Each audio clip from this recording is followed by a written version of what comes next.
understand the concept of nationalism, we have to trace the roots of nationalism. What does nationalism mean? And from what takes birth this one idea? In this lesson, we will be talking about the background of the rise of nationalism. That is, what can be considered the breeding ground for this spirit to emerge, for this feeling to emerge. We will also talk about what nationalism is, along with understanding how important it is in the present world, how important it has been in giving the present world the shape it has today, how important it has been to give many modern nation states their independence. So let's begin our discussion. Now let me ask you certain questions to make this concept even clearer. Do you live in a kingdom or a nation? What do you think is the difference between a kingdom and a nation? Does the place you live in have a national flag, a national anthem and a national song, a national bird and a national language? What is the importance of these things? The questions we just raised brings us to the discussion on a kingdom. What is a kingdom? Kingdom is a territorial unit that is ruled by one person who is considered the monarch or the ruler of a kingdom. So, in a kingdom, it is just one person who has all the power. It is just one person who has all the authority. It is just one person who is given utmost importance. The king is the ultimate authority in a monarchical kingdom. Why is a kingdom called a monarchical kingdom?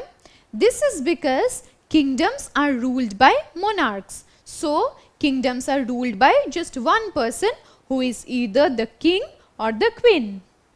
It is the rule of the king or the queen that governs the lives of the people who reside in that kingdom.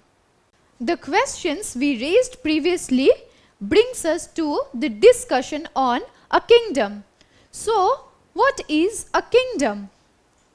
A kingdom is a territorial unit that is ruled by one person. This one person is called either the king or the queen of the kingdom. So, it is this one person who gets to exercise their authority, their power on the people who reside in the kingdom. It is his or her ultimate authority that governs the lives of the people in a kingdom. Kingdoms are generally called monarchical kingdoms. Now, why are kingdoms called so? It is because kingdoms are ruled by one monarch. So, it is the say of the monarch that is the final law in a kingdom, that is the final authority in a kingdom. So, this monarch, that is the king or the queen, assumes utmost importance, utmost authority in a kingdom. The people who live in a kingdom definitely live under the control and the domination of the monarch. This brings us to another important point. We just discussed what a kingdom is. A kingdom is a territorial unit that is ruled by one person. Now, what is an empire? An empire consists of several kingdoms and countries put together. An empire means several kingdoms have been put together to make up one empire. Why are empires so huge in size? This is because empires often span across many continents. So, we saw that one kingdom is a small territorial unit that is ruled by one ruler. And several kingdoms, when they come together, they form one empire. These empires often span over multiple continents. And many groups of people live in a kingdom. Why is it so? Because in a kingdom, people of one descent, of one shared history stay together. And when several kingdoms with their own history, their own culture, their own religion come together to constitute an empire, this empire under its umbrella has people of different groups, people of different ethnicities. In this map, you can see the Ottoman Empire. The Ottoman Empire spanned across the continents of Africa, Europe and Asia. So, this was a huge empire that spanned across 3 whole continents. You must be imagining how huge these empires were. Opposed to the concept of an empire, a kingdom is a nation. Now, what is a nation? We just discussed that in a kingdom or in an empire, it is the rule of one monarch. So, that one monarch who stays in power gets to control the people living in that empire or kingdom. In a kingdom, we have a monarch, and in an empire, we have an emperor or an empress. But in a nation, the thing is very different. A nation comprises a community of people. A community of people who share common history, common aspirations, and most importantly, common interests. This is very different from an empire or a kingdom, because in a kingdom or an empire, it is just one person who gets to exercise his or her rule, while in a nation it is the rule of the people. So, a community of people who stay together and form a nation get to rule a nation. A nation is not ruled by one single ruler or one single monarch. It is the people power, or the power of all the people staying together, that gives authority to a nation. Now, I suppose you have understood the difference between a kingdom or an empire and a nation on the other hand. While a nation is a concept that brings together people of one community, when these people start to stay together, they give this nation a formal, coherent structure. Now, what is this called? When people start staying together in a nation, it is called a nation state. Most of the countries that we see in today's world are independent nation states. What is a nation state? These nation states are mostly democratic in nature, which means that these people, the people of these nation states, get to exercise their power. It is not just one person who gets to exercise his or her rule on the people of the nation states. The 19th and the 20th centuries have witnessed the formation of major independent nation states. Now let us get into discussing how and why the empires or kingdoms have been replaced by nation states. Now, before discussing more about nation states, let me ask you a quick question. What are the countries that are formed by the people of a nation known as? Are those known as nation states, national blocks, city states, or empires? Yes, you are right. These are known as nation states. Now, observe these two maps very closely. What differences do you see between these two maps? Over here, you can see certain empires. This is the map of Europe as it were in the 16th and 17th centuries. Here you can see the Russian Empire, the German Empire, the Austro-Hungarian Empire, the Ottoman Empire, the empire that we just talked about, the Kingdom of France, the Kingdom of Italy. Now, do you think these empires still exist? Have you heard anyone telling you that they are going on a trip to the Ottoman Empire or the Russian Empire? No, you haven't heard it so. Now, what is the reason behind this? What has happened to these huge empires? These were huge territorial units with many kingdoms together under their umbrella. What happened to these places? Now, this is the map of Europe as the countries are today. Here you can see the empires have been replaced by independent and much smaller nation states. Nation states in the likes of Germany, Lithuania, Russia, Poland, Czechoslovakia, Austria, Hungary, Romania, Yugoslavia and the likes. Now, what caused this sudden change from the empires to the nation states? Was it a gradual transformation or did it happen in just one day? To understand that, we have to discuss what caused the fall of the empires. What was the reason behind the replacement of the empires with the independent nation states? Now, this is a question we raised previously. Where did the empires go? These empires, you must remember, have often been very wealthy, very influential, very affluent. These empires had huge resources and often these spanned many continents. So they were spread out over huge areas. Despite that, why did these empires suddenly go away? What engendered this change from the empires to the nation states? What was the reason that caused this huge shift in the political map of Europe, and not just in Europe but in other continents as well? Let us find it out. We have already discussed at considerable detail that empires were huge in size.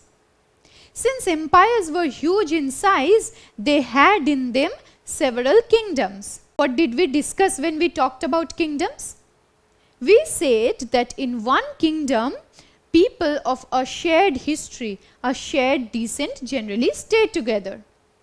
But when many kingdoms form one empire, these people of different kingdoms with their own sets of history, beliefs, cultural practices, their own religion, their own belief system, their own law came together. Now, do you think everyone was very compatible? Definitely not. Even the ruler of the empires, that is, the emperors and the empresses, did not even promote harmony among the people of different ethnicities. So, there was ethnic and cultural divisions between people living in the same empire. Let us take into account the Austro-Hungarian Empire. The Austro-Hungarian Empire was made up of the Czechs, the Germans, the Serbo-Croatians, the Romanians, the Ukrainians, the Poles, the Slovaks and the Slovenes. You can see how people of so many different ethnicities lived together in this one empire. Now, people who belonged to these different ethnicities did not have any shared history, which is why they did not relate with each other. How can these people share a feeling of belongingness to the kingdom? They were very different. They were not essentially the people of one descent. So, there wasn't any mutual feeling of commonness, of belongingness among the people living in one empire. But what did this cause? This feeling of a detachment from people who are living in the same empire led to something. What did it lead to? We just discussed how these people did not have any shared feeling, any common history, any one purpose that would unite them. Along with that, the emperors or the empresses of these empires were also considered outsiders. Why is it so? Since empires were formed mostly by invading new kingdoms, the people of the kingdom never felt a sense of belonging to that one emperor. In fact, these emperors also did not respect the histories of the kingdoms. They also did not take into account the religion, the various culture practices of these kingdoms. So there wasn't any shared feeling. There was no mutual interest among the people who were living in the same empire. This was a major reason that led to the disintegration of the empires. Everyone felt very foreign to each other. They did not feel any kind of brotherhood or any kind of shared feeling with other people living in the same empire. And in fact, the emperors of those empires were also considered foreign. I suppose you want to live in a nation where the head of the nation is someone you can relate with. But this was not the case in the erstwhile empires, which is one of the biggest reasons why the empires slowly started to fall into pieces. Now what happened because the people in these empires did not feel any kind of belongingness to the empire or in fact to the emperor? Public discontentment was common in the empires because these people never felt any kind of belongingness with each other as well as to the empire. Their actions were also lacking in loyalty to the central authority, because the central authority, the authority that was in power, was formed by invading all these kingdoms. So people who previously belonged to these kingdoms now came under the umbrella of the empire, but they did not feel anything for the central authority. They were not loyal to the central authority. But imagine living in a territorial unit where one person does not feel for the other person, where the king or the ruler does not feel for the citizens, where the citizens show no kind of loyalty to the ruler or the king. Can such a territorial unit exist for long? Definitely not, because loopholes were present throughout these empires. In this kind of a situation, central administration wasn't really possible. We learned that public discontent was spreading among the masses who were living in the various empires in Europe. This is because they did not feel one with the empire they were living in, and the kings or the emperors who ruled those empires were also foreign to them, which is why they were lacking in any kind of loyalty to the emperor. Now you have to understand that most of these empires were founded on some traditional beliefs and systems. That is to say, these empires in Europe or even in the other continents were founded in the medieval times, which is why these were formed or established on certain traditions and belief systems. And one such system of governance was feudalism. Now what is feudalism? Feudalism is a system of governance that pertains to the ownership of lands. That is to say, one person or a feudal lord owns an estate which is known as the feudal estate that belongs to the feudal lord. And many feudal lords used to exist in these empires. Now these feudal lords exerted their own rules, their own laws on the people who were living in these estates. Now you have to keep in mind that there was a central emperor or a king at the head of the empire itself. But the empire was divided into further feudal estates which were under the charge of these feudal lords. Now these feudal lords had very distinctly different systems of governance. They had separate sets of administration. This is because each feudal lord governed his feudal estate in his own way, which is why there was no parity or similarity among the feudal estates, or there was no parity in the laws in the various feudal estates. So there wasn't any central administration. Now this lack of central administration posed a great challenge to the empire itself. Because in the absence of a central administration, there was no centralized law as well. The emperor who was sitting at the head of the empire did not formulate any centralized law. Any centralized law that would govern all the people equally who were living in the empire. Which is why public discontent was spreading among the masses. So public discontent was spreading among the masses for many reasons, and one such reason was the existence of the system of feudalism. And because of this, the people who were living in the empire felt so disconnected amongst themselves only. Now suppose one person is living in feudal estate A, and considering another person is living in feudal estate B. Now there will be no similarity in the laws that governs feudal estate A and that govern feudal estate B. Which is why the people who will be living in feudal estate A will be very different from the people who will be living in feudal estate B. And this all happened owing to the absence of a centralized law. Now these feudal lords got to enjoy autonomy over their estates.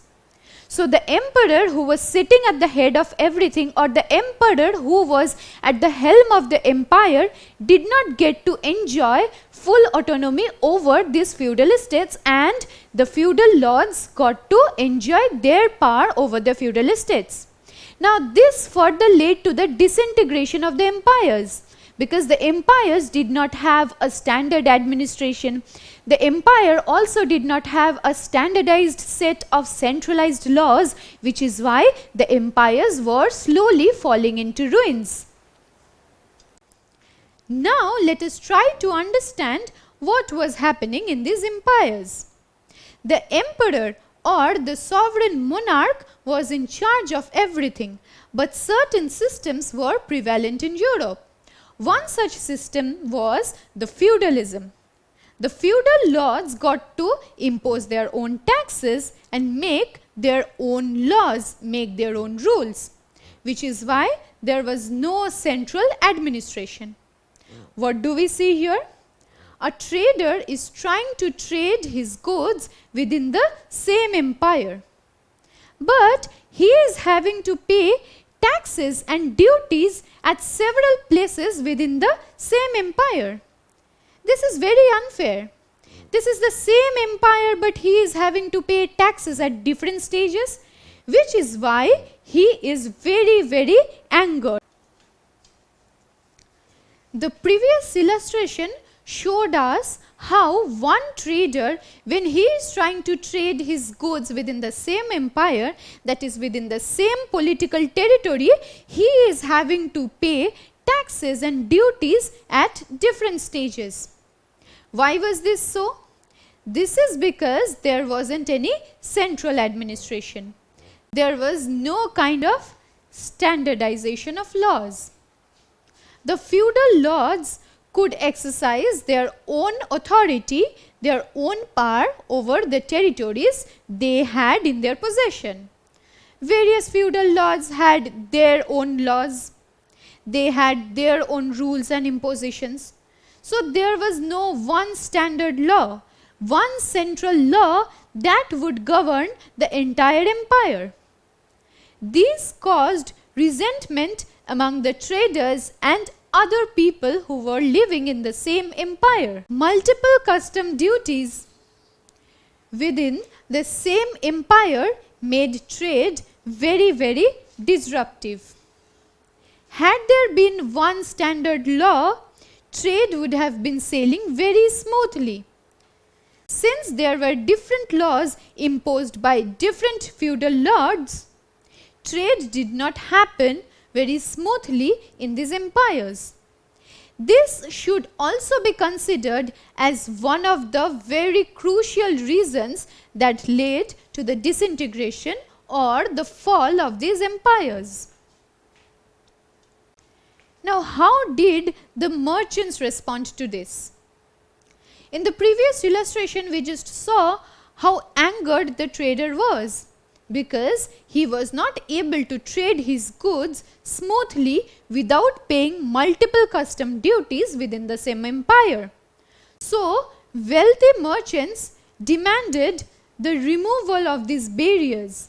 Barriers as in separate feudal lords imposing their own rules and taxation system, and they wanted a uniform set of laws. So, they wanted that there would be one uniform set of laws that would govern trade within the entire empire.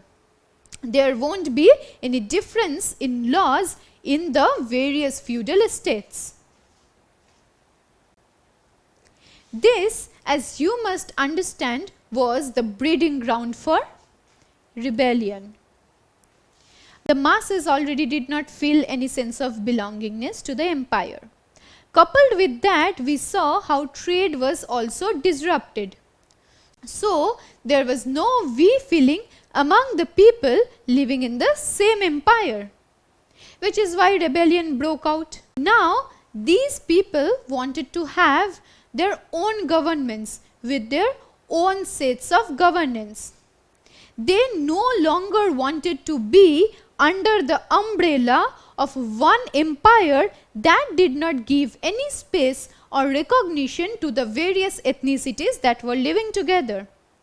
Such was seen in the case of the Austro-Hungarian Empire or even the Ottoman Empire. People who shared a common history, common cultural practices wanted to live together and be together in one territorial unit. So, these eventually caused the fall of the erstwhile empires. The emperors now failed to keep together people of various ethnicities as they were living. The wealthy merchants also provided lots of resources to these revolutionaries that further accentuated these revolutions that intended to overthrow these empires and form separate territorial units where people with a shared history, people with shared culture, people with shared religion will be living together. Now, this brings us to the concept of nationalism. Now, what we have been discussing all this while wasn't the change of one emperor. That is, one emperor passed away and someone else came in his or her place. This wasn't so. This meant that the old political system was being changed and replaced with a new one. One system of thought, one system of governance was being radically transformed into a new system of life. Now, this cannot happen without a reason. Something very strong can only engender this kind of a transformation. Now, think of making an art and craft project. What do? To stick together the various parts, you need something called glue. So, you need that glue to hold everything together in place.